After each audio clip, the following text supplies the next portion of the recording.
Welcome to Slaughterhouse Stories. I hope you enjoy the story I have for you tonight. The Child.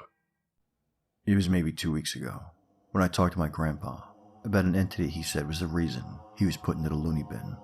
I think I remember how the story goes. Since he's no longer around to tell it to me for better remembrance, I'll just have to give it my best shot. Here it goes. It was a particularly rainy day.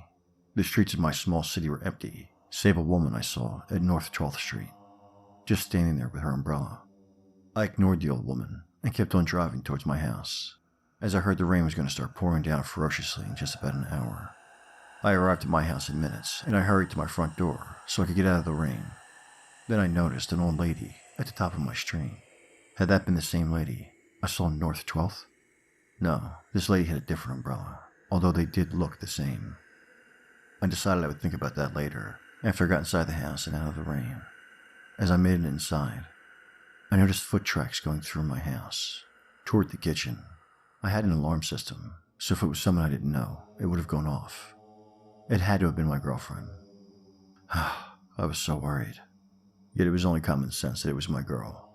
I went to go see her and give her a hug, and, well, I guess a kiss would do as well. I walked to the kitchen to find some kid running out of my house. I chased him outside, but I didn't see where he went. He looked about 10, so I decided I wouldn't call the police. I stood outside for like 2 hours waiting to see if he would come back. Then it happened. A ridiculous gust of wind just came out of nowhere and blew my back into the side of the house, effectively knocking me out. When I came to, I saw the boy standing at the edge of my yard. He was wearing a tattered t-shirt, jeans, and a pair of Converse sneakers. As he walked towards me, I had this feeling of unspeakable dread shoot through my entire body. I was so scared, so confused. I forgot how to get up. He stopped about 2 feet in front of me and said 3 words that almost made me shit my pants. He said, "I'll be back." Then, just as he had come, he vanished into thin air. It took me several minutes to get up, but I was able to eventually.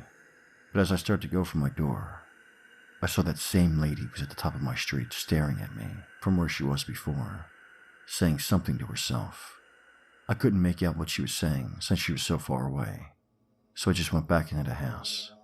Even today, I remember everything that went on that day, like it was yesterday. Well, there you have it, my boy. The reason they put me in the mental institute. You and me both know I shouldn't be here. I'm not insane. That little bitch of a ghost put me in here. Well, anyway, I guess you should get home and work on that bed that you said you were building today. Thanks for visiting. My grandpa killed himself yesterday. He left me a note on why he did it. I have it here to read for you. Here it goes.